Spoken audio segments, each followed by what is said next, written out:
Le président de 47. Merci Pascal. Bonjour à tous. Donc, Jean-Marc Rosset, président du directoire de l'énergie de Garonne. Directoire de l'énergie de Garonne, c'est quoi? C'est un syndicat de communes créé en 1953, avec pour obligation donc la distribution de l'électricité sur le département. C'est ce qu'elle fait sur les 319 communes qui composent le département. Elle est la seule autorité organisatrice de la distribution d'électricité. Elle a un concessionnaire, vous le connaissez, c'est Enedis. Donc voilà, on peut résumer la première orientation du syndicat.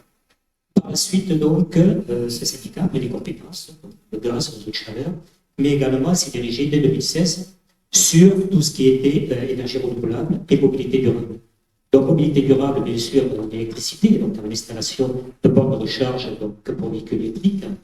Nous en avons déployé 105 donc, au cours des précédentes années et nous avons un deuxième schéma directeur qui est en cours, mais également tout ce qui est donc déplacement au biogaz, au gaz vert.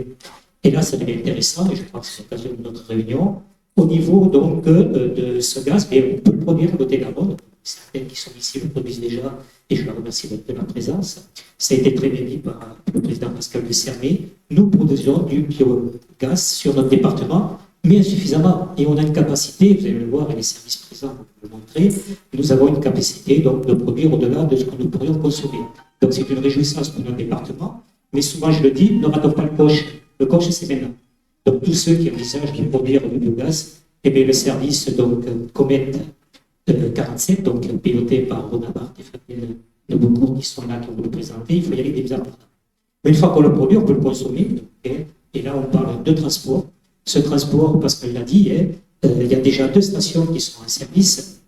Ah, les citer, mais je me permets de le redire, Villeneuve, la première, et la seconde qui a été à Damazan en fait de l'année dernière. Mais également, ce qu'il faut savoir, il y en a 2 qui sont en projet.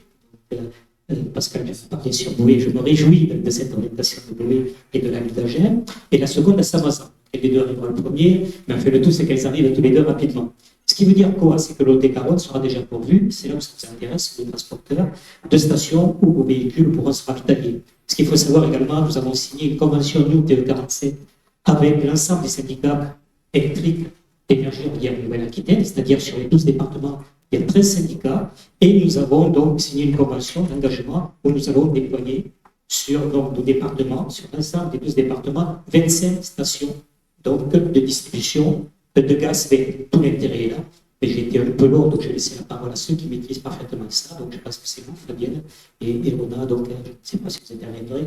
Tout en saluant la présence, moi aussi, du directeur de TE47. Bonsoir à tout le monde, également aux personnes qui sont derrière la caméra.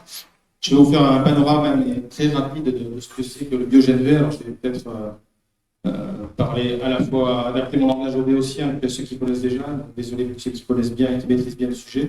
Bon, déjà, on peut souligner le remarquable dynamisme du département 47 sur le nombre de stations. Je pense que le TE47 y est pour beaucoup, mais 4 stations. Je reviens d'un département tout au sud, tout à l'ouest de la région où il n'y en a pas encore de stations publiques. Donc, déjà, premier point très positif pour le département. Et on va voir pourquoi ce développement, notamment du biogène V, sur le département et sur la région Aquitaine.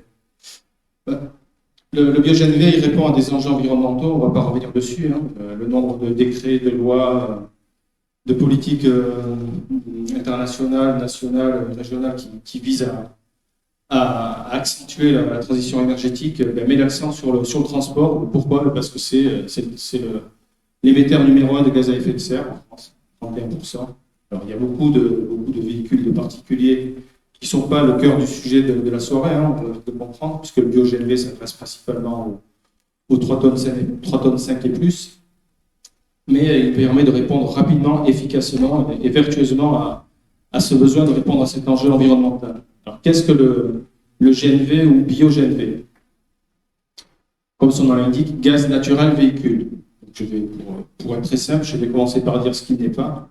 Donc, surtout pas confondre avec le GPL, qui est du gaz de pétrole liquéfié, donc rien à voir. Par contre, le GNV se scinde en 2 familles. La première qui ne concerne pas la station ici, donc je vais passer vite aussi, c'est le gaz naturel liquéfié. Il a des vertus parce qu'il est liquéfié, donc il permet de mettre beaucoup d'énergie dans un petit réservoir. Sauf que pour être liquéfié, le gaz, il faut qu'il descende sa température à moins de 160 degrés. Donc évidemment, ça nécessite des infrastructures très spéciales, que ce soit pour les stations ou pour les véhicules qui vont utiliser ce GNL. Donc il est surtout dédié au transport de très très longue distance, transports internationaux de marchandises. Donc c'est le GNL. La station dont on va parler ce soir de Boué, elle va être au GNC, gaz naturel comprimé. Ce gaz naturel comprimé, ce n'est ni plus ni moins que le gaz que tout un chacun utilise dans sa maison quand il a la chance d'avoir le gaz naturel, pour sa cuisson, pour sa chaudière, pour son eau chaude. C'est exactement le même, qui transite par les mêmes réseaux, sauf qu'avant d'être intégré dans le réservoir d'un véhicule, d'un poids lourd, il va être comprimé, d'où le terme de gaz naturel comprimé, GNC. Donc pour ce faire, les infrastructures seront détaillées tout à l'heure. On va vous expliquer comment fonctionne une station. C'est exactement le même système de pompe que pour un véhicule diesel. Les différences, elles seront détaillées. Donc nous, pour en revenir à notre gaz naturel comprimé, ben, il est pris directement sur le réseau de distribution de GRDF, pour ce qui se situe ici sur Boué. Il est comprimé, on verra comment, et puis après, ben, je peux faire le plein de mon réservoir de poids lourd avec ce même gaz qui est comprimé. On n'est pas sur des révolutions technologiques quand on parle de GNC. C'est vrai que l'émergence des stations, elle est plutôt récente, mais la technologie, la motorisation, elle existe depuis des dizaines d'années.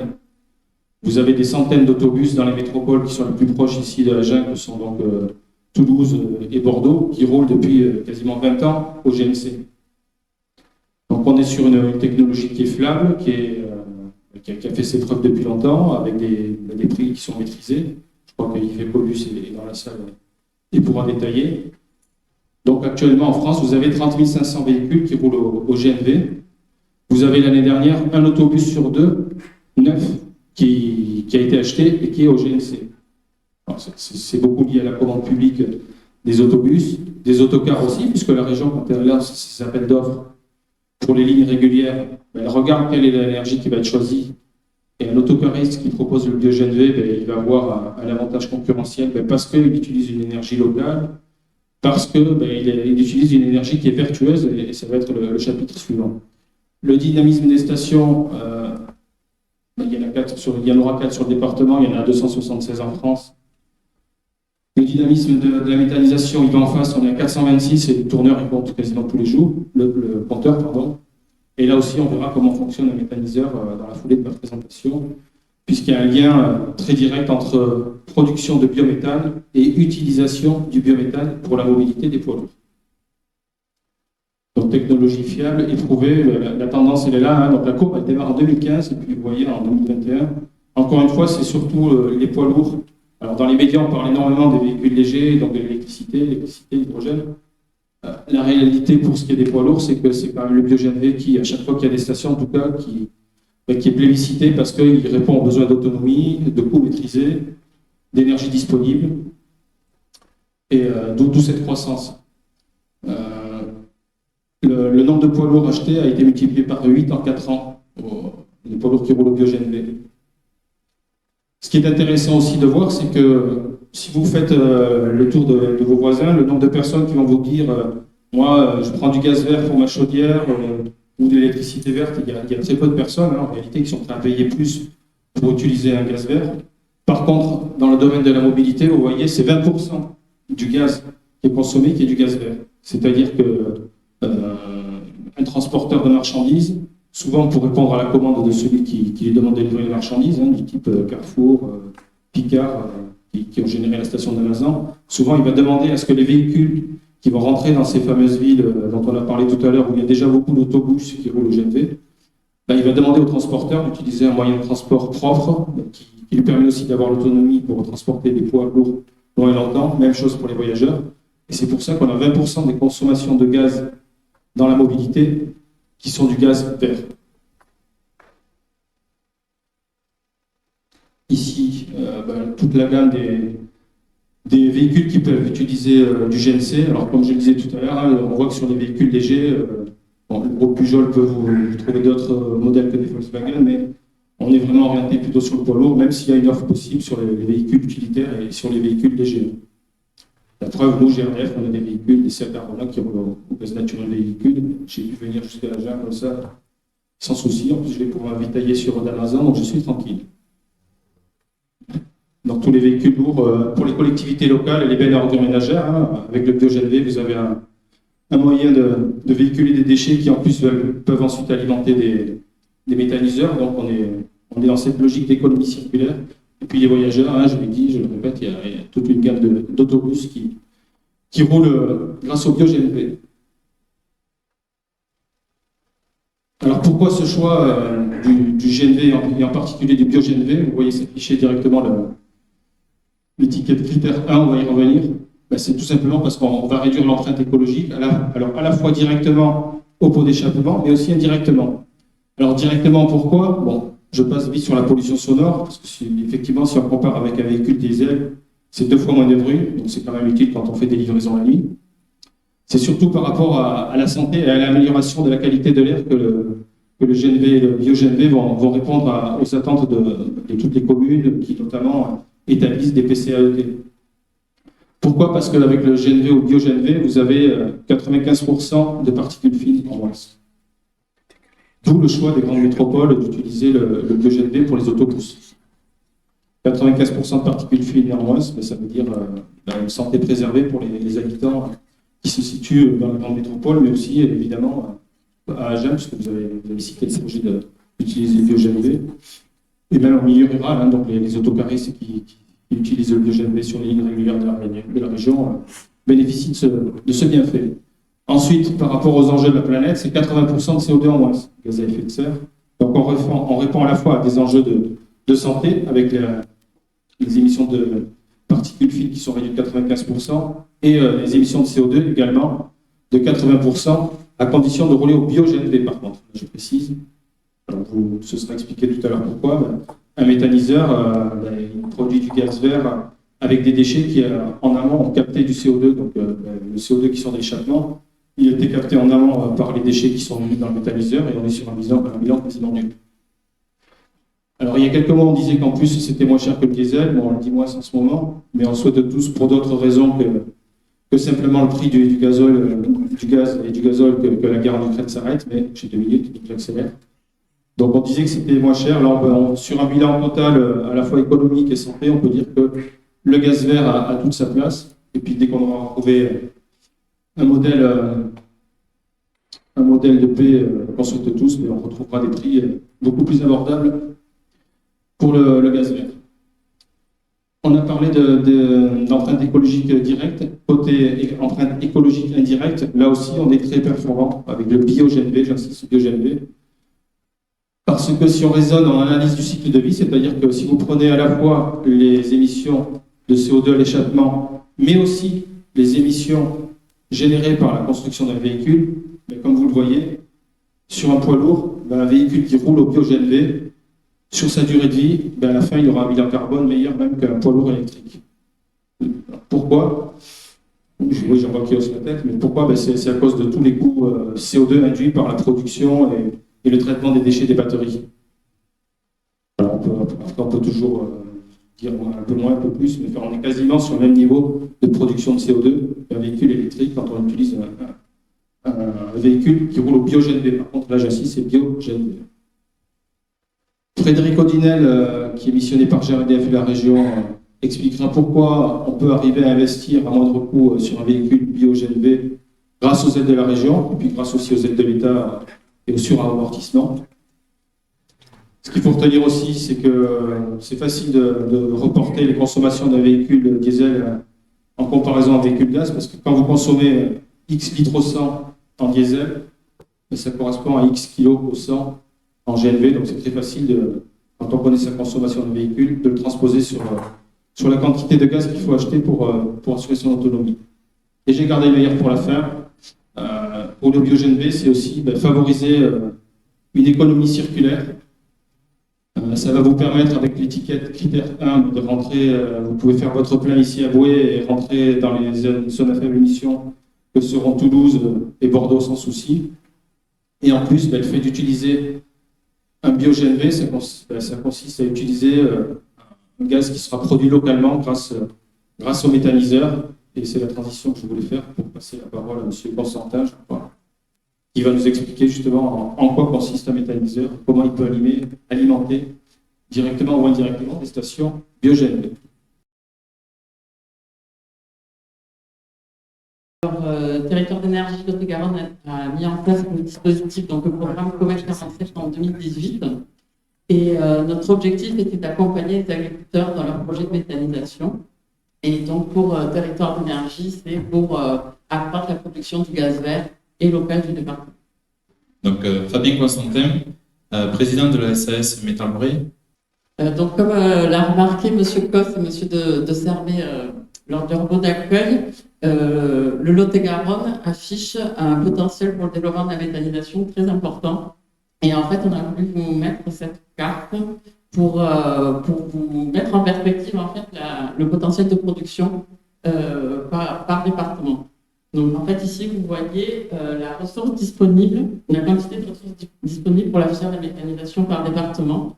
Et donc, quand on prend à l'échelle du Grand Sud-Ouest, on remarque que le Lot-et-Garonne présente le potentiel, enfin, une place assez marquée sur cette filière et donc aurait un gisement plus important que le Gers ou la Dordogne, qui sont pourtant des départements assez tournés vers l'agriculture. Et autre particularité, comme vous l'avez fait remarquer, M. Coste, c'est que notre département, avec la méthanisation, pourrait produire 100% de nos besoins en gaz, voire même plus, pourrait exporter une partie de cette production. Donc on pourrait l'exporter sur Bordeaux, qui a un potentiel moins intéressant, ou sur Toulouse, ou au contraire favoriser la mobilité bio-GNP pour la mobilité sur notre département. Alors le gisement qui peut être disponible pour la méthanisation, ce sont alors notamment principalement les effluents d'élevage, les résidus de culture. Les résidus de culture, ce sont tous les déchets de silos qu'on trouve dans les silos des coopératives. Nous avons aussi des couverts végétaux, c'est une ressource assez présente sur le département. Les couverts végétaux, pour ceux qui ne connaissent pas, ce sont toutes des cultures intermédiaires, les cultures qu'on plante entre deux cultures principales, deux cultures alimentaires. Et ces couverts végétaux affichent également, apportent aussi énormément d'intérêt agroécologique pour les sols. Et donc, ces couverts peuvent être captés pour la filière méthanisation. Et enfin, un des derniers gisements, ce sont tout ce qui est volet biodéchets des habitants et des industries. Mais ce qu'il y a à retenir, c'est qu'en gros, 90% de ce gisement est détenu par les agriculteurs. Et donc, vous comprenez pourquoi nous avons orienté notre action sur la méthanisation agricole. Et dernier chiffre, je crois que vous avez appelé M. de Sermé, avec ce gisement et ce potentiel, on pourrait développer 50 unités de méthanisation sur les parcs. Donc ici, on a voulu vous présenter la carte des unités qui produisent du biogaz pour injecter. C'est pas la dernière carte, mais je peux quand même. Donc en fait, je vais vous la présenter. Donc aujourd'hui, la méthanisation on peut valoriser le biogaz soit en cogénération, soit en injection. Aujourd'hui, on a 4 unités en fonctionnement. Ce sont celles qui sont indiquées en orange. Et sur ces 4 unités, la dernière qui a été mise en service, donc c'est le GAEC à Stafford, qui injecte depuis janvier. Toutes les autres sont en cogénération, c'est en fait les méthaniseurs ancienne génération. Aujourd'hui, on pousse vraiment sur de l'injection biogaz. Et l'autre unité en injection, donc qui n'est pas marquée ici, mais vous la connaissez tous, c'est celle de Fonroche, de Total Energy, 29 sur l'autre. Et enfin, toutes les autres qui sont identifiées en violet, ce sont les unités que COMEX 47 accompagne. Donc ces unités sont portées par 23 exploitations agricoles, donc c'est des unités collectives. La plupart d'entre elles pourraient rentrer en service dès l'année prochaine. Et voilà, Fabien Constantin, son unité, c'est celle-ci, Métal-Bray. Et nous avons également un projet assez intéressant de travailler avec Valorisons, qui est le syndicat de traitement des déchets sur le département, pour organiser la filière de valorisation des biodéchets des habitants et des industriels, pour orienter ces déchets donc, soit sur le compost, soit sur la méthanisation. Et oui, quelques chiffres. Donc, ces 6 unités en cours de développement, elles vont représenter 36 millions d'investissements. Donc, un développement économique aussi conséquent avec la création d'emplois. Et quand toutes ces unités en injection prendront en fonctionnement, on parviendra à une part de biogaz à 8% sur le département. Donc, on atteint des objectifs assez importants par rapport objectifs nationaux et découpés dans les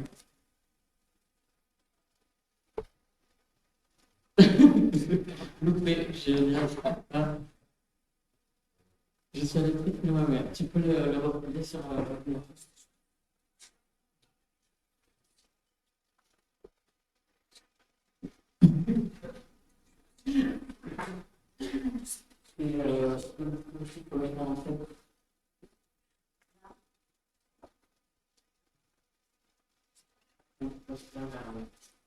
c'est pas grave, je continue. Donc, comme je disais, notre territoire d'énergie a lancé le dispositif Comet 47 en 2018 et je voulais vous présenter rapidement le contenu de ce programme. Donc, pour accompagner les agriculteurs dans leur projet, on a souhaité leur mettre à disposition un outil clé en main.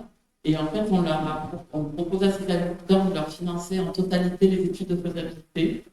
Donc, les agriculteurs tels que Fabien Constantin, on leur met à disposition 2 bureaux d'études experts en ce domaine. Et ces bureaux d'études vont réaliser tout le volet technico-économique de ces projets. Et on a également souhaité les accompagner sur le volet concertation, qui est un volet assez important pour développer ces projets. Donc, si vous connaissez des agriculteurs, des éleveurs, céréaliers, tout type d'acteurs économiques, sachez que le territoire d'énergie est présent et peut les accompagner et renseigner sur cette filière.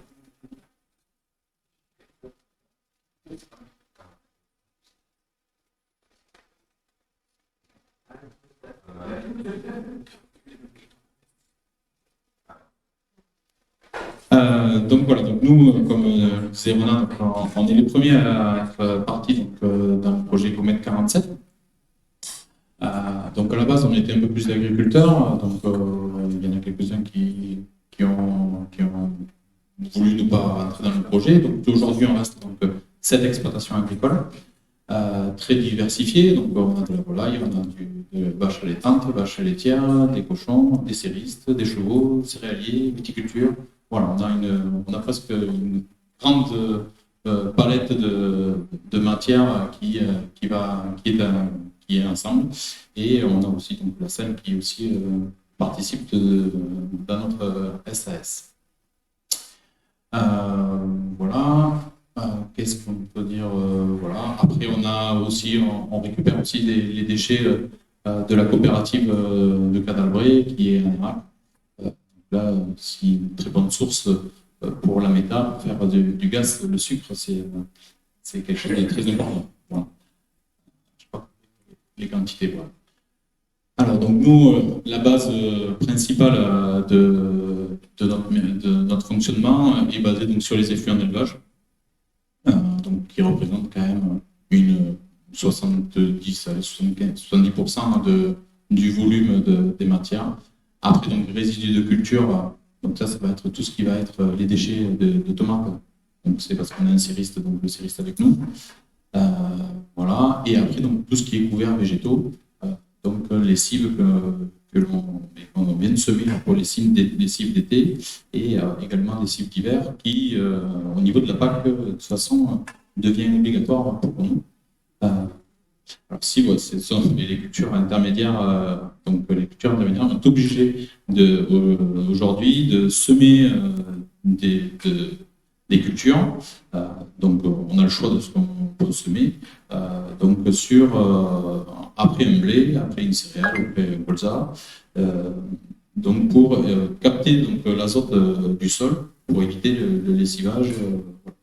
Donc l'objectif, il est vraiment de capter cet azote qui peut être après, suivant des gros orages ou beaucoup de pluie, partir dans le milieu naturel et donc les rivières. Et donc on a l'obligation aussi, même en hiver, sur certaines surfaces qui sont argileuses, donc pareil. Donc du coup l'objectif, on peut aussi récupérer ces couverts pour utiliser donc dans le méthaniseur, donner manger au méthaniseur. Voilà, une grosse image, le méthaniseur, c'est une grosse vache. Voilà, ça marche pareil.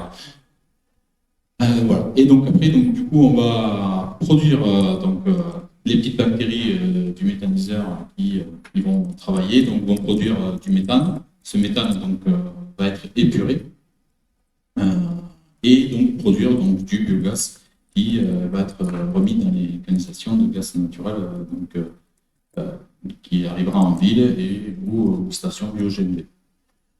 Voilà. Et donc derrière nous, on a aussi, donc on appelle ça de l'engrais naturel, qui va être remis au niveau des cultures, qui va nous économiser beaucoup d'engrais chimiques sur nos cultures. Voilà. Donc l'objectif vraiment, il est que toute la ligne reparte au sol et continue à alimenter donc la structure. Après, un méthaniseur, ce qui est avantage, c'est que c'est vraiment quelque chose de durable, parce que tant qu'on a de la matière verte, tant qu'on a des fumiers, tant qu'on a tout ça, c'est inépuisable. Voilà. Donc ça, c'est vrai que tant que la machine elle marche, il n'y a pas de problème.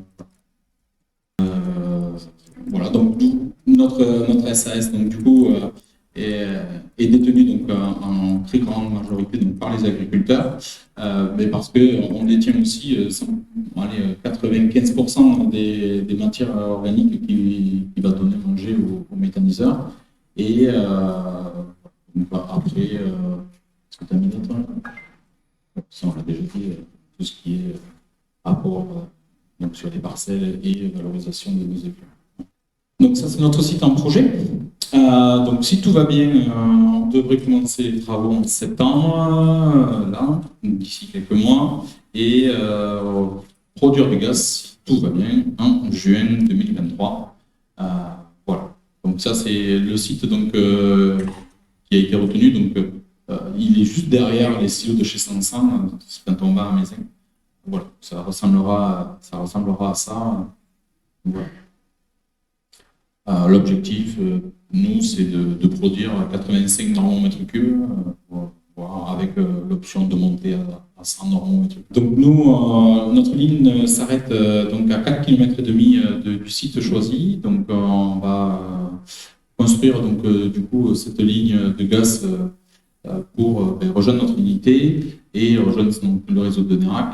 Donc ça c'est une petite aparté, c'est pas le GNV, mais on va aussi mettre un autre tuyau, parce que quand on épure le méthane, on sort du CO2, et ce CO2, on va le récupérer, on va le mettre dans un tuyau et le ramener aux serres de tomates, qui, elle, va consommer ce CO2. Bon. D'où l'objectif, nous, c'était une grande réflexion depuis le début, voilà, c'était de gérer ce CO2, et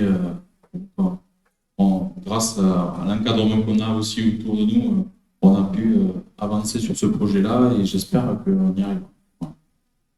À chaque fois, j'aime bien quand tu relèves ça, l'unité de méthanisation de Mézin va produire 100% de la consommation de gaz de Nérac. Donc en fait, pendant l'été, les Néraquais vont pas chauffer, vont cuisiner avec au du biogaz gaz qui est produit par les agriculteurs à 4 km. Parce que nous, du coup, sur cette ligne-là, donc juillet et août, on prend 100% de la consommation, de la consommation du réseau qui est tout en vert. Voilà. Donc c'est vrai que le jour, quand vous allez faire chauffer l'eau pour les pâtes, ça sera fait avec du biogaz. Voilà. Les autres chiffres qu'on a présentés, donc une unité similaire à celle de Mézin, elle pourrait approvisionner 7 poids lourds au PRD à 7 millions de kilomètres. Donc, c'est des unités qui ont une production énergétique assez importante et qui revient du coup sur le fort pouvoir de la méthanisation pour répondre à nos besoins de gaz. Du coup, la station, le prestation dont on va parler à Loé va pouvoir directement s'avitailler en bio-GNV et en biogaz.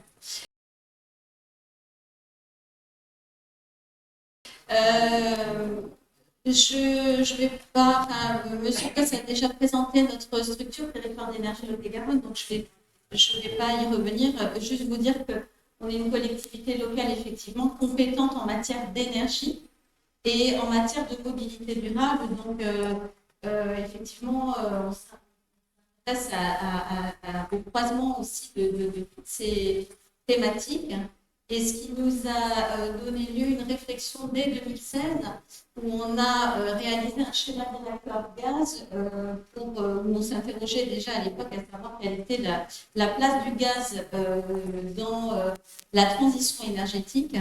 Et effectivement, comme on l'a vu, on s'est rendu compte que la production de gaz vert, le potentiel était important, comme on l'a vu précédemment, en Lot-et-Garonne, et que de ce fait, si on injectait tout le gaz produit dans nos réseaux publics, on peut les utiliser bien sûr pour nos usages classiques, domestiques, de chauffage, de cuisson, etc., comme on l'a abordé, mais on peut s'en servir aussi pour une mobilité durable, parce que décarbonée, qui est la mobilité au bio-GNV. C'est vraiment la même molécule, c'est vraiment le même gaz.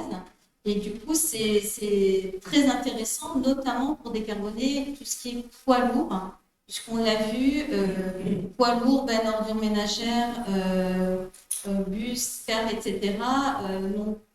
Voilà, ils ont quasiment que cette solution de la mobilité au bio-GNV pour décarboner et pour apporter une solution plus durable à leur transport.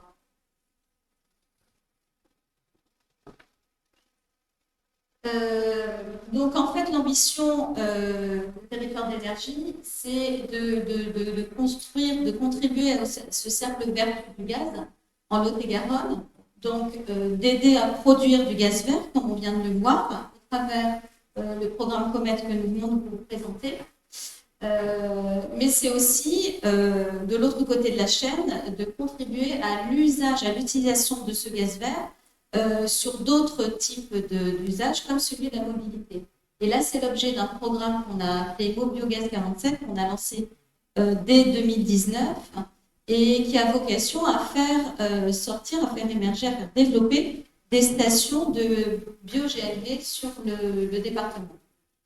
Ce qu'il faut savoir, comme l'a dit Ramna, c'est qu'en Lot-et-Garonne, on a beaucoup plus de potentiel de production de gaz vert que notre consommation actuelle. On consomme 1,4 TWh. On a de quoi produire plus de 2 TWh de gaz vert. Donc, on est vraiment dans une logique où on peut être complètement autosuffisant en énergie renouvelable et locale. Et c'est ce qui porte tout son sens à cette action collective.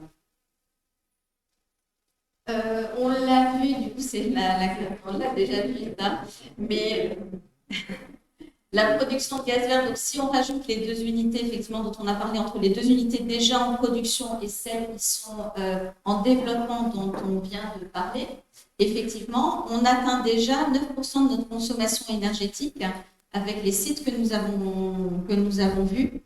Ce qui est important aussi en termes de bilan en gaz à effet de serre, c'est qu'on est en capacité, ça nous permet déjà d'économiser 25 000 tonnes équivalent CO2. Donc on est vraiment effectivement dans cette logique d'amélioration du bilan carbone et du bilan énergétique global. En France, on l'a vu tout à l'heure, effectivement, la dynamique sur le gaz, elle est déjà enclenchée depuis quelques années. On a plus de 250 stations GNV, bio-GNV publiques qui sont ouvertes à fin 2021. On est sur une logique, comme l'a dit M. Montrezé, qui est croissante, notamment pour les poids lourds. On a un nombre de poids lourds qui se convertissent. On a un nombre de nouvelles immatriculations poids lourds qui est importante sur la motorisation GNV et bio-GNV. Mais on est aussi sur une logique qui est croissante au niveau des parcs bus, bennes à ordures ménagères. En fait, les collectivités locales se sont vraiment saisies de cette thématique. Et on a des villes comme Lille ou comme Nantes qui font déjà rouler tout leur parc de bus au gaz et au biogaz. Donc, on est vraiment sur une logique croissante. On va même déjà au-delà des objectifs de la politique pluriannuelle de l'énergie. Donc, pour vous dire qu'effectivement, c'est déjà la mobilité au gaz, c'est déjà une réalité vous trouvez un maillage déjà qui est présent au niveau national et qui est présent également au niveau régional. Au niveau régional, le syndicat, notre SEM et 12 autres collectivités avons créé le réseau TEMOB, qui est un réseau de stations publiques en Nouvelle-Aquitaine, qui met en exergue les stations axées mobilité durable.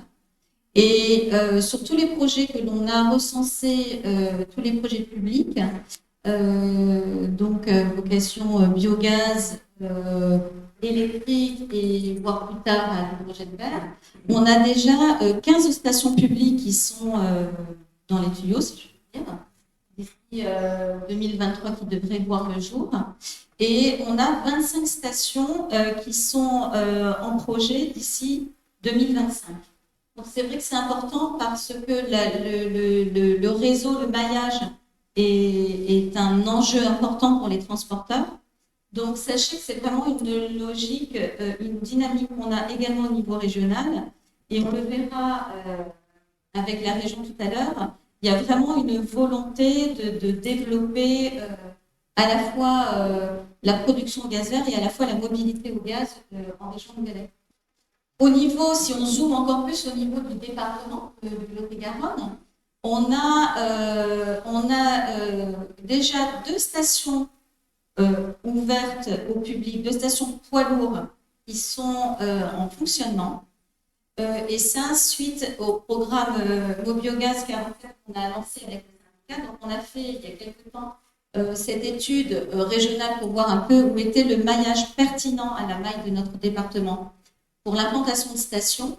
Et effectivement, on a pu développer la première station à Villeneuve-sur-Lot, puisqu'on avait une demande forte d'un transporteur, notamment STFV, pour son donneur d'ordre Picard. Donc, on a développé cette station depuis 2020, ouverte au public, 24 heures sur 24, 7 jours sur 7. C'est la première station qui a été ouverte sur le département. Et ensuite, une deuxième a vite rejoint le maillage à Damazan, donc également ouverte 24 heures sur 24, 7 jours sur 7, pour les poids lourds, les bus, etc. Et là, notamment, on avait une forte demande alors des collectivités locales, mais aussi du transporteur Biocop, qui souhaitait aller au bout de sa démarche de développement durable et transporter aussi ces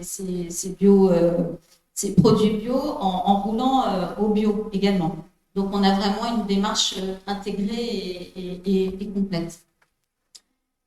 Juste après, on a la présentation de cette station, donc je vais pas plus en parler.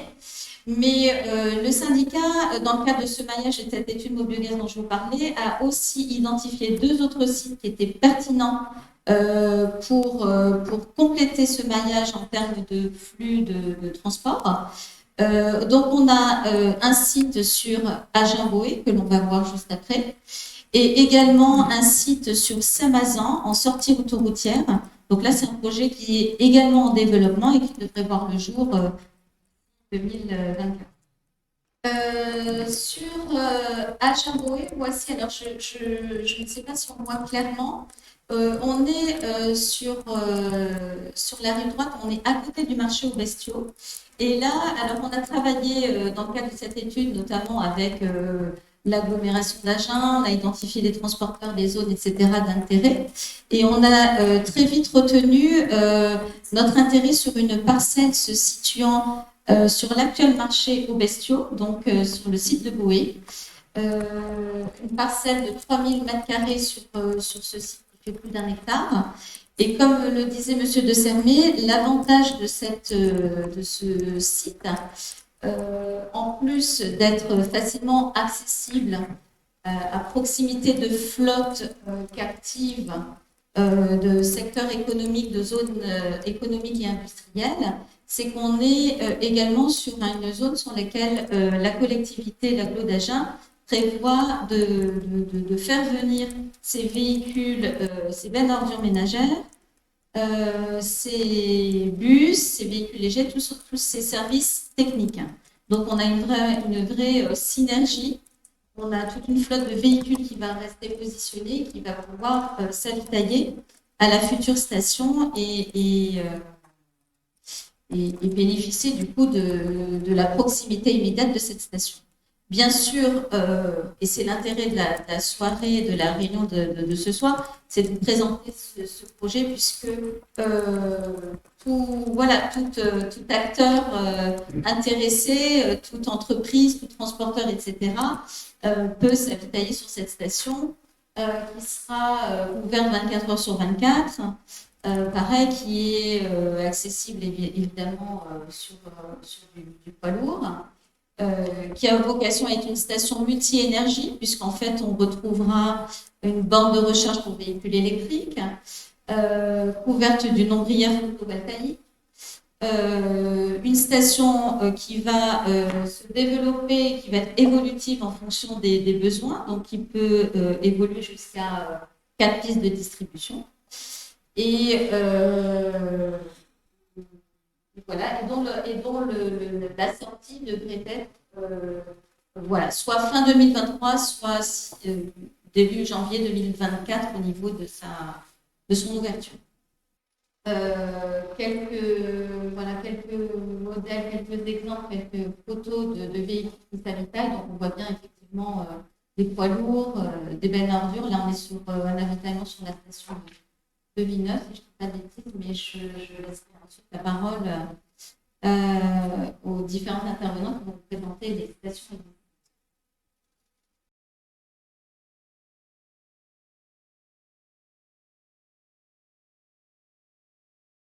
Bonsoir à tous. Donc l'idée c'est de vous présenter assez rapidement comment marche une station, de façon à vous donner des éléments un peu plus concrets sur le fonctionnement et que les potentiels utilisateurs puissent se projeter. Les éléments théoriques que vous avez vus en première partie. Oui, voilà, juste pour dire que donc, la société GeoGND du Confluent est un partenariat entre la SEM Avergy et le groupe Pujol qui a créé une filiale dédiée qui s'appelle Naturgaz et qui donc porte cette station GeoGND du Confluent et d'autres projets bien sûr pour le Lot-et-Garonne. Alors, Avergy, on en a parlé. Et la station. Donc, la station de Damazan ouverte en avril 2021. C'est vrai pour la station d'Amazon, mais toutes les stations sont conçues de la même manière.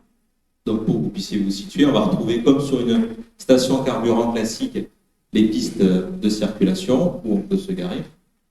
On a ici une unité de compression, comme vous l'avez vu tout à l'heure, c'est raccordé sur le réseau de gaz. Donc, c'est là où le gaz va passer de, selon le cas, 3 bars ou dans notre cas 30 bars, pour l'amener à 250 bars.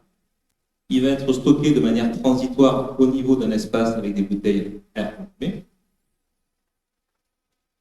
Et ensuite, donc, les utilisateurs viennent aux pistes. Terminal de paiement classique, c'est le même système de paiement que vous avez sur n'importe quelle station hydrocarbures. Et ensuite, une aire de distribution. Donc, spécificité, ça, c'est un choix qu'on a fait qui nous permet à nous d'être complètement neutre en bilan énergétique, puisqu'on a une ombrière photovoltaïque qui à la fois protège les utilisateurs et produit une quantité d'électricité suffisante pour faire tourner la station. Il faut évacuer le tabou du prix. Le gaz est cher, mais toute l'énergie est chère, l'électricité est chère, elle augmente. Ceux qui suivent d'un peu près même leur kilowattheure sur le facture EDF vont s'en rendre compte assez rapidement. Le gasoil a passé les 2 €, le gaz finalement reste compétitif. Sur Damazan, on a des conditions tarifaires un peu particulières jusqu'à 2023 qui nous permettent d'être beaucoup moins cher. Mais dans tous les cas, sur une station aujourd'hui, avec un modèle économique maîtrisé, on peut rester en dessous du prix du gasoil. Nous, en fait, l'engagement qu'on va prendre sur nos stations, ce ne sera pas forcément d'être systématiquement à 1,31, mais de rester sur une base qui soit 90% d'un prix diesel.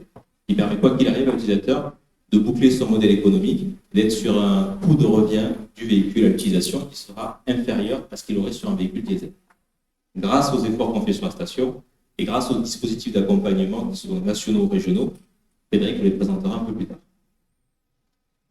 Ouais, donc juste si ça vous intéresse, vous avez une appli qui s'appelle Carbure au gaz que vous pouvez télécharger et qui vous donne, c'est collaboratif, donc les utilisateurs mettent à jour les prix, donc vous pouvez avoir accès à tous les prix des différentes stations. Alors, ce qui est important pour nous dans la vision du prix, c'est de sécuriser nos approvisionnements sur le long terme. Ce qui nous a permis d'être à 1,31 € aujourd'hui, ça a été au lancement de la station de sécuriser nos achats, puisqu'on est obligé de passer par le marché gaz. On ne peut pas acheter en direct avec un méthaniseur. On est obligé de passer par le marché, même si on achète en plus des garanties d'origine qui nous disent que le gaz vient de tel endroit. En l'occurrence, à Damazan, le gaz vient maintenant qu'Astafor est en service, vient de l'unité de méthanisation des Fuchs à Astafor. Mais voilà, le pari qu'on a fait quand on a acheté le gaz en 2020 a été gagnant parce que forcément les cours de marché se sont emballés derrière, ce qui nous a permis nous d'avoir des prix stables, mais on continue dans cette même optique. Et on a sécurisé les approvisionnements de nos futures stations. On les a sécurisées il y a 10 jours. On a pris des positions pour acheter du gaz jusqu'à 2026. Donc aujourd'hui, on est capable d'aller voir un transporteur, une collectivité, et lui donner le prix de son gaz jusqu'à 2026.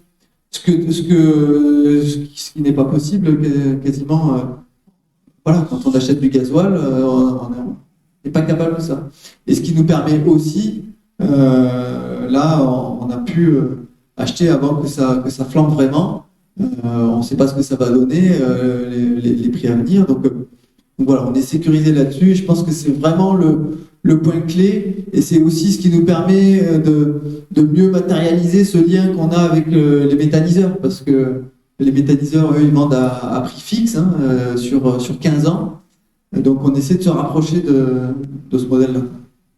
Voilà, ça a été un choix fort, hein, c'est comme tu as dit. Donc, la transition, c'est difficile, il faut changer ses habitudes, il faut changer ses véhicules, c'est des investissements lourds qui s'amortissent sur 5-6 ans. On ne peut pas demander à un client de faire cet effort-là s'il n'a aucune vision de ses coûts de revient. Nous, on tient à ce qu'on soit capable d'annoncer 3 ans à l'avance les prix, de façon à ce que chacun puisse construire son business plan et faire sa transition en toute sécurité économique. Et c'est important parce que aujourd'hui, quand on veut acheter un matériel, un camion gaz, Frédéric en parlera, n'importe quel camion, bus, car, c'est des délais de 12 mois. Donc, 12 mois et encore. Donc, quand on achète, si on ne connaît pas le prix auquel on va acheter le gaz derrière, c'est pas confortable. Là, on a résolu ce problème. Voilà, donc ça, c'est l'unité de méthanisation qui a été mise en service il y a quelques mois. Donc, c'est le GAEC Pouchou à Astafor. Vous voyez une installation qui, en termes de taille, est assez similaire au projet de Fabien, à Métalbray, et qui est donc raccordé au réseau. Il y a eu une extension de réseau qui a été faite jusqu'à l'agglo d'Agen. Donc, on a les molécules qu'on retrouve dans nos réseaux. Bon, le réseau, vous le connaissez, on en a parlé, T-Mob, bientôt, il n'y a que ça. Il y a quelque chose d'important à dire, c'est que voilà, T-Mob, c'est un réseau de stations, c'est régional. Il y a une charte, il y a une éthique dans T-Mob. On n'est pas Total, c'est pas Engie. C'est 100% bio. Il n'y a pas la possibilité de s'affranchir de ça. Si quelqu'un veut faire le plein de station de T-Mob, il devra prendre du bio. Et c'est ce qu'on disait tout à l'heure, une logique de coût qui n'est pas là pour rémunérer les actionnaires, là pour favoriser la transition et rester sur des coûts tout à fait acceptables. T-Mob, je le répète, tu dis, c'est à la base une initiative des syndicats d'énergie de Nouvelle-Aquitaine et de leurs outils, les SEM, qui développent des projets. Donc on a des ouvertures de stations qui sont prévues sur les Deux-Sèvres et la Vienne. C'est les prochaines qui vont s'ouvrir là à l'automne. La Gironde, 264, la Dordogne, voilà, tous les départements sont à l'œuvre. Suivant. Alors, juste un mot pour présenter Hugo, pour ceux qui ne connaissent pas, qui est le représentant commercial pour les stations. Donc c'est toi, Hugo, qui sillonne les transporteurs pour faire convertir. Et on peut dire qu'on a de plus en plus de clients de Bordeaux ou de Toulouse qui viennent s'avitailler dans le Lot-et-Garonne parce qu'on propose des conditions attractives. Tout à fait. Merci à vous deux. On voit bien donc le lien effectivement entre la production de gaz vert et notre mobilité au gaz. Et en région de Nouvelle-Aquitaine, effectivement, on a la chance d'être soutenu par la région pour cette mobilité. Donc, Frédéric Audinet va vous présenter les aides et le dispositif qui est mis en place par la région. Bonjour messieurs, effectivement je vais me présenter, donc, Frédéric Audinet. Je suis salarié de Astral. Astral veut dire apprendre et se former en transport et logistique. C'est un centre de formation de la branche transport et logistique nationale. Et je suis le fruit d'un partenariat actuellement avec la région Nouvelle-Aquitaine et GRDF qui finance mon poste depuis déjà 3 ans. Donc c'est vrai que c'est un projet qui démarre bien, on a des élus qui jouent le jeu, on a un territoire qui s'engage, on a des gestionnaires de réseau qui participent aussi activement à la mise en service de ce projet. C'est vrai qu'on a un syndicat aussi qui est fortement porteur. Donc la région aussi a son rôle à tenir dans ces projets. C'est vrai que là, depuis déjà plusieurs années, la région s'engage vers le bio-GNV. Déjà pour une première raison, pour une raison de santé publique. On a vu dans les chiffres que nous a fait voir M. Montosé que le bio-GNV a des atouts environnementaux et sanitaires incontournables. Deux aussi, la région Nouvelle-Aquitaine au niveau des gaz à effet de serre n'est pas montreuse d'exemple. On est un petit peu même au-dessus des valeurs nationales. Donc c'est vrai que le fait de transformer la mobilité vers le bio-GNV est un atout pour faire baisser ces émissions de gaz à effet de serre. Et puis la région aussi s'est aperçue que cette mobilité décarbonée qui nous tend les bras, elle n'était pas forcément accessible à tout le monde. Et c'est vrai qu'il y avait des enjeux financiers incontournables qu'il fallait lever, et donc il fallait un coup de pouce à donner pour les personnes qui veulent s'engager vers cette démarche.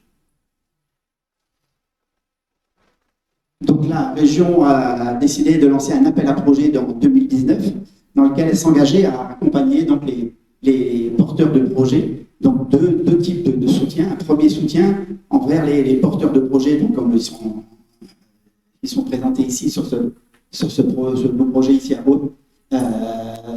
Ça peut être n'importe quelle entreprise, des JE, les collectivités, ou comme aujourd'hui un syndicat qui s'engage. Les stations doivent être absolument neuves, donc il n'y a pas possibilité de faire des stations d'occasion. La région souhaite que l'accès soit absolument public. Donc la région ne subventionne pas encore les stations privatives, donc ça peut fleurir aussi sur le territoire, parce que c'est vrai qu'il y a pas mal de stations privatives qui sortent de terre, mais la région ne souhaite pas les encourager. Elle souhaite plutôt encourager les stations adaptées à du véhicule lourd. Donc on met de côté le véhicule léger. La région a vu que les véhicules les plus adaptés à cette transformation, ce sont les véhicules lourds de plus de 3 tonnes, les porteurs, les tracteurs. C'est vrai qu'on ne voit pas le mot non plus car et autobus, parce que la région ne souhaite pas s'immiscer dans la politique locale urbaine des agglomérations. Et pour la partie autocar, beaucoup de cars sont sous délégation de la région. Donc c'est déjà la région qui finance les lignes interurbaines de votre département et de toute la Nouvelle-Aquitaine. Et donc on intègre le bio-GNV dans ces lignes au travers des appels d'offres qui sont lancés régulièrement, département par département. La région ne soutiendra aussi que les stations qui sont ravitaillées en gaz compressé issu du réseau, et ne soutiendra aussi que les stations du bio-GNV. Donc là, c'est le cas exactement. Donc, un projet qui sort avec un gaz qui vient de la méthanisation locale, c'est exactement le souhait de la région de Nouvelle-Aquitaine. Il faudra comporter bien sûr une part significative de bio-GNV d'origine française, voire même régionale. Donc ça, c'est le souhait de la région de Nouvelle-Aquitaine. Donc là, les propos tenus auparavant grandement sur l'origine de ce biogaz du Lot-et-Garonne. La région, par quelques contraintes, pour soutenir ce projet de station, le porteur de projet devra s'engager sur un engagement de minimum 36 à 48 mois. Donc l'engagement avec la région va durer au moins 4 ans. Et et la région souhaite avoir un droit de regard sur l'origine, des garanties d'origine dont on parlait. Donc, c'est peut-être cette carte grise de la preuve de la traçabilité de l'origine de ce bio-GNV. Les montants. Donc, la région va s'engager de deux façons pour aider le porteur de projet. Une première, en évaluant un petit peu la différence de coût de réalisation d'une station bio-GNV comparée à une station diesel. Donc, on va évaluer un petit peu la différence et la région pourra accompagner jusqu'à presque 60% de différence sur le coût d'une station. Mais surtout aussi, la région va vous permettre de s'engager et de prendre en charge le coût de ces fameuses garanties d'origine. Donc, sur une durée de 36 voire 48 mois, la région va prendre en charge le surcoût lié aux garanties d'origine. Ce qui veut dire que dans une station subventionnée par la région Nouvelle-Aquitaine, vous allez pouvoir vous habiter en bio-GNC au prix du GNC classique. Parce que là, la différence sera prise en charge par la région directement, prise en charge par l'exploitant de la station. Donc, il y a même certaines stations, il n'y a même pas de coût. Vous verrez certaines stations, sur d'autres départements, vous verrez un prix avec du bio-GNC et du GNC. Vous verrez qu'il y a un petit écart. Sur les stations soutenues par la région, il n'y aura pas d'écart parce que le prix sera au même, les deux produits seront sur la même valeur. Donc, prise en charge par la région Nouvelle-Aquitaine. Ça permet donc cet apport de trésorerie, c'est vrai qu'on le fait au départ, au lancement de la station.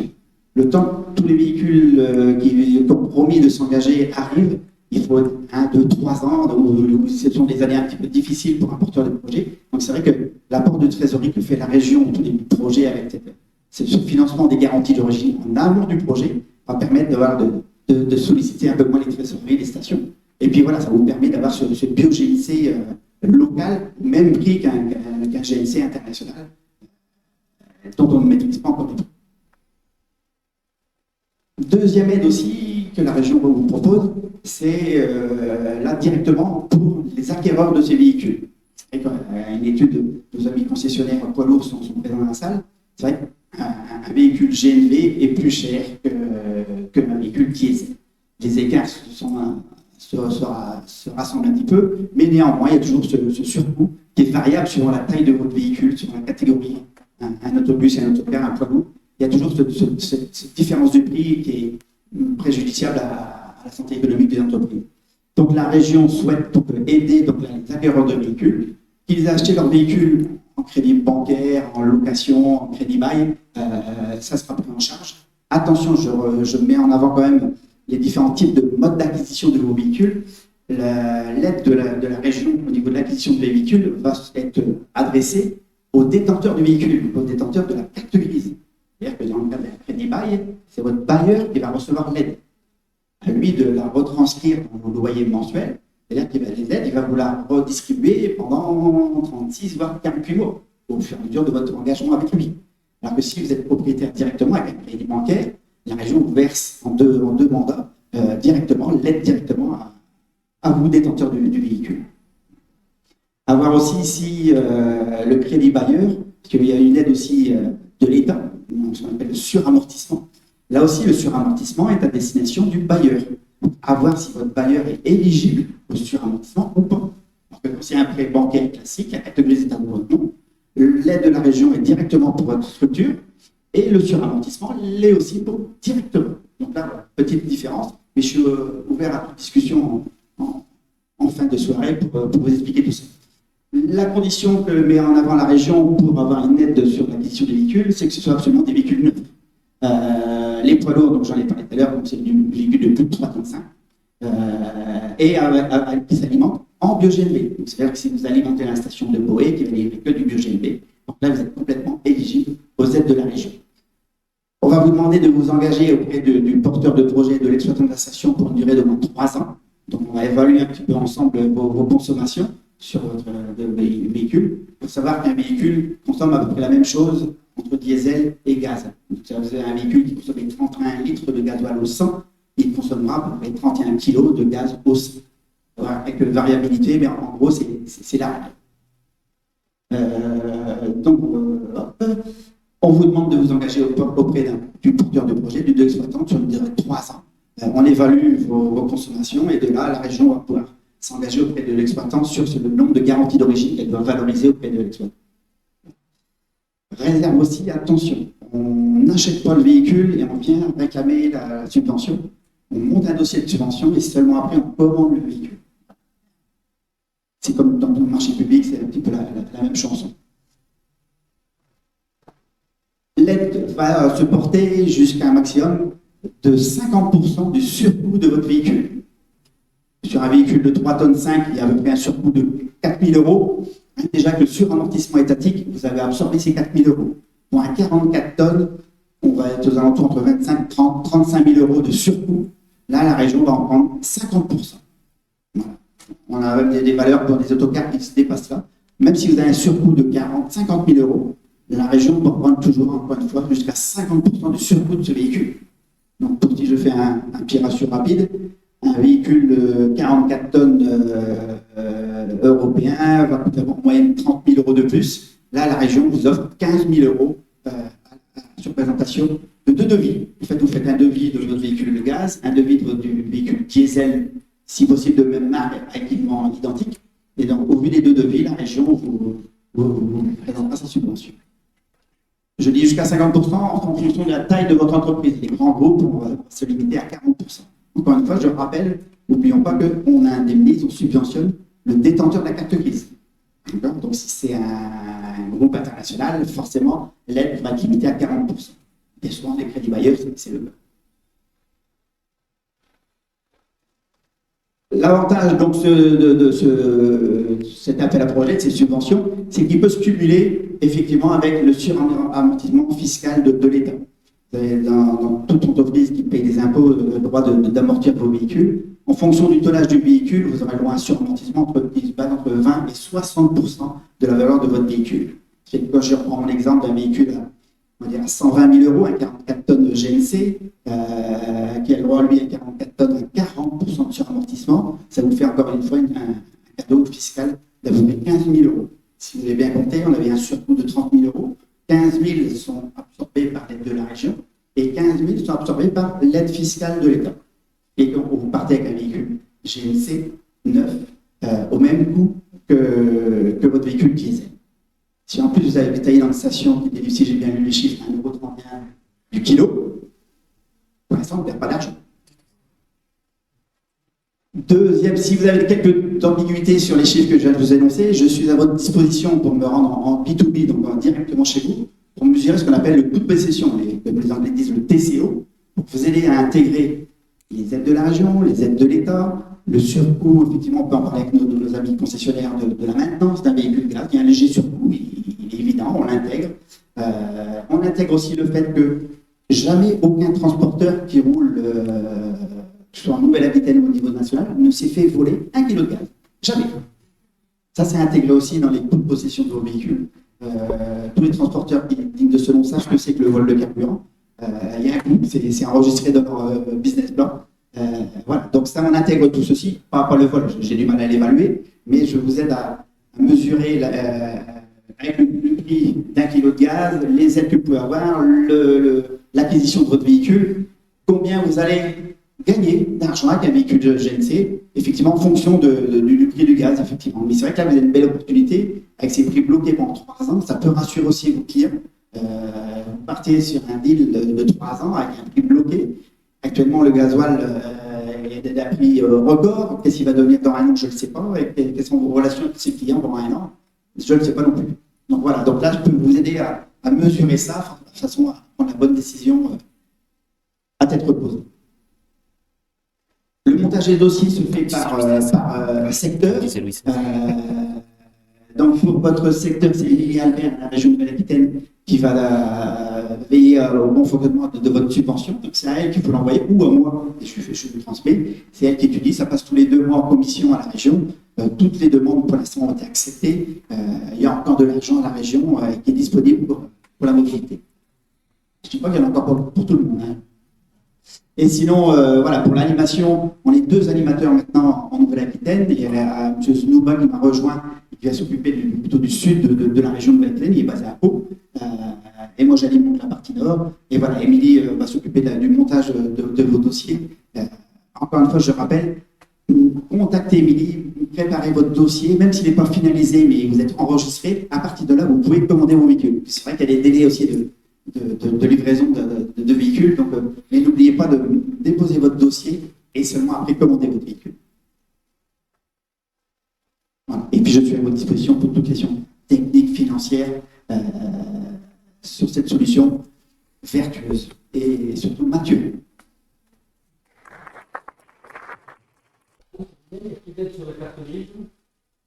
Bien sûr que si.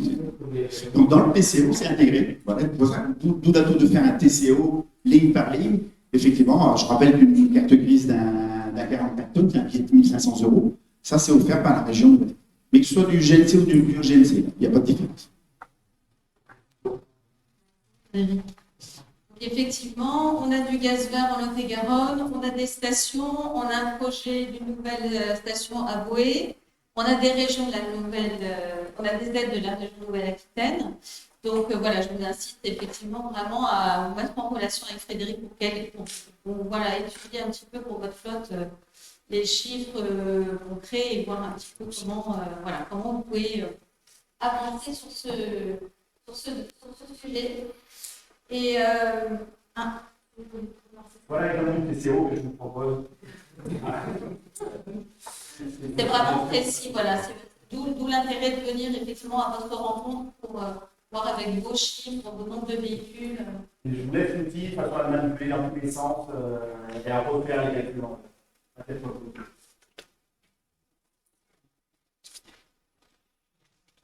J'ai un un peu limité dans sa possibilité d'aider les transporteurs, mais par contre, on a une aide au flocage. Donc, quand on roule au biogaz, c'est bien de le faire savoir, c'est important. Et nous, on peut aider au flocage entre 1 500 et 3 000 € le flocage des flottes qui démontrent et qui prouvent qu'elles roulent au bio-GNV. Donc, c'est aussi à saisir. C'est comme la région, il reste des sous. Profitez-en.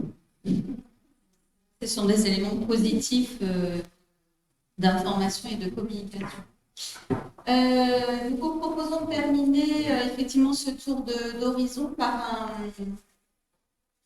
un témoignage d'un utilisateur qui roule depuis pas mal de temps déjà au bio-GNV. Donc, Monsieur Nathan Delbos, du groupe Piaggio Delbos, qui va venir vous présenter un petit peu, vous expliquer un petit peu ses motivations. Merci.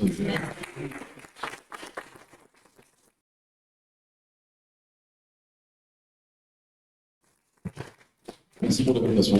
Déjà, donc je m'appelle Nathan Delbos, je suis directeur de la société Piaggio Groupe Delbos, qui est une société autocariste de bus et autocars. Donc on est basé à Villeneuve-sur-Lot et à Marmande. Donc aujourd'hui, on a plus de 150 personnels qui roulent sur tout le département. T'as mis des photos. Donc notre histoire d'amour, je vais dire, avec le GNV, elle a commencé il y a maintenant plus d'1 an et demi, c'était fin 2020. Donc ça a été un choix un peu rapide. Nous, il y a une station au Innova qui s'est montée juste à côté de chez nous. Donc on s'est dit qu'il fallait qu'on joue le jeu et qu'on investisse dans un véhicule pour expérimenter.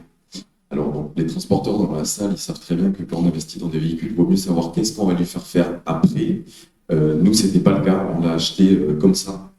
Et avant même qu'il soit arrivé sur notre dépôt, j'ai réussi à le positionner sur un appel d'offres SNCF. Donc avec ses vrais coûts, donc avec le surcoût qu'il représentait, pour expérimenter. Et il s'avère que j'ai été retenu sur cet appel d'offres grâce à l'énergie du véhicule, malgré le surcoût que ça engendrait. Donc première bonne nouvelle pour nous, le surcoût ne fait pas peur aux autorités organisatrices. On peut continuer nos investissements, ça vaut le coup. Donc le véhicule est arrivé dans l'entreprise rapidement, c'est un véhicule de démonstration. Nous, on a vite été confrontés quand même, parce qu'il y en a un problème qui était celui de la démocratisation auprès des conducteurs. Parce que rapidement, on s'est retrouvé presque en CSE, avec le véhicule va exploser, avec le véhicule va brûler, avec machin, avec ceci. Donc il y a eu un travail à faire en interne, léger, de rassurer les conducteurs, les essayer à la conduite dessus, pour leur montrer qu'au final, c'est plus maniable, c'est une boîte automatique, ils n'ont pas l'habitude, c'est plus silencieux, ça consomme moins, vu qu'on fait quand même un peu, nous, des rallyes sur les consommations. On s'attendait à avoir des consos similaires à ce qu'on avait, alors qu'on est quand même sur du 22 à 25 kg au 100, alors qu'on s'attendait à du 30, 32, quoi. Donc donc rapidement, ça s'est démocratisé, mais il y a eu un travail à faire en interne. Cette année, on a poursuivi les investissements dans 2 nouveaux véhicules qui roulent déjà, qui sont déjà sur le parc, donc pour un total de 3, 2 grands et 1 petit. Donc chez nous, bon, on n'a pas de problème avec les autocars d'autonomie, on va dire, parce que ben voilà, les bonbonnes, on peut les mettre sur toit. Je présume que sur un camion, c'est peut-être un peu plus compliqué, donc on arrive quand même à faire 700 à 750 km avec nos véhicules. Donc voilà, pour nous, c'est démocratisé, ça fonctionne. Ouais, jusqu'à 700 km avec les grands, et sur les petits 33 places, on est à 300 km bien tassés. Voilà. Donc il y en a déjà encore 2 dans le carnet de commandes, parce qu'on continue, on est persuadé de ce qu'on fait, et on est persuadé d'aller dans la bonne direction, on voit les retombées. Clairement, il y a quelque chose que je voulais dire qui est important pour moi, qui peut être un peu tabou, mais c'est aussi tout l'intérêt d'investir dans du GNV, de faire de l'influence, de faire de la notoriété, du lobbying, de communiquer sur ce qu'on fait, parce que certes, il y a un surcoût, mais honnêtement, sincèrement, mes investissements, je les ai valorisés, j'ai communiqué dessus, ça m'a ouvert des portes sur beaucoup de choses, sur des marchés, sur des liaisons politiques, sur beaucoup de choses, donc il faut aussi aller chercher ça.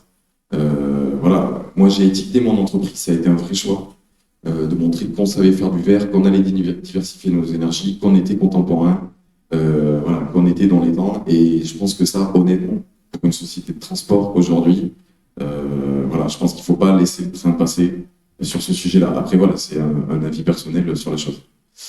Voilà, j'ai à peu près tout dit. Pour nous, ça fonctionne. Donc, on s'alimente à Damazan et à Villeneuve-sur-Lot.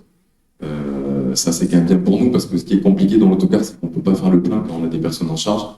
Avec le camion, c'est un peu plus simple, mais on arrive quand même, avec l'implantation des stations, à faire le plein de nos véhicules. Et ici, dernier point, récemment, on a effectué l'ensemble des transports pour le Festival Garrock à Marmande. Et encore sur ce côté communication, j'ai réussi à trouver un véhicule MAN de démonstration au gaz que j'ai mis sur le réseau à ce moment-là pour transporter les festivaliers. Donc forcément, ça a mis en lumière mon agglomération parce que l'agglo transporte les festivaliers au festival avec des énergies vertes. Ça a plu, c'est passé sur Républicain, c'est passé sur la newsletter de MAN. Voilà, il faut aussi savoir faire du bruit. C'est important, notre secteur d'activité, il faut en faire parler. Et donc, ben, nous, on va gratter tout ce qu'il y a de bon dans ces investissements. Voilà. Oui, il faisait plein. C'est ça. Bon, Marmande d'Amazon, j'avoue, il y a plus optimal. Mais pour le coup, ça, voilà, le prix fait que de faire donner un peu plus aux conducteurs qui passent un peu plus de kilomètres à vide et payer moins cher à la. Donc voilà, c'était aussi ça que je voulais souligner sous ces solutions. Après, voilà, on a des consos qui sont inférieurs. Mécaniquement, on a formé nos mécaniciens à l'entretien. Alors, on n'a pas encore d'atelier aménagé, mais il peut se faire en extérieur. Donc aujourd'hui, il touche à tout le circuit gaz. On ne fait pas appel à des prestataires extérieurs. La formation a été courte, ils sont bien montés en compétences, parce que c'est aussi ça. Pour les salariés, c'est ce qu'on a mis en avant, ils montaient en compétences. Donc voilà, s'il fallait chercher le négatif, il doit en avoir quelque part, mais pour l'instant, on touche du bois, ça fonctionne chez nous. Non, merci.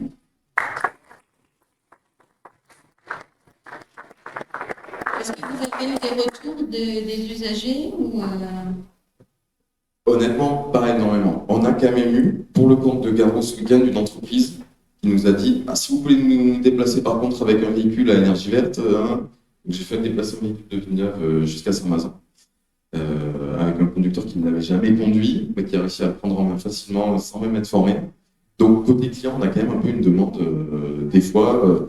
Là, on transporte le Center Park depuis peu, leur personnel, et c'est pareil, ils nous ont dit si vous pouvez mettre en avant les véhicules verts. Après, en termes d'usagers, c'est voilà, un véhicule qui est un peu plus silencieux. Nous, c'est des boîtes auto, donc on sent moins les rapports et tout. C'est quand même plus agréable. Sur des moyens courriers, c'est plus agréable. Et vos chauffeurs, vous avez... Les conducteurs aussi, c'est bon, c'est terminé. Maintenant, ça inverse. Les gens veulent les conduire. Maintenant qu'ils sont testés, voilà, les boîtes, c'est hyper moderne. Les tableaux de bord sont beaucoup plus construits aussi. C'est des beaux véhicules. Donc, les conducteurs se plaisent.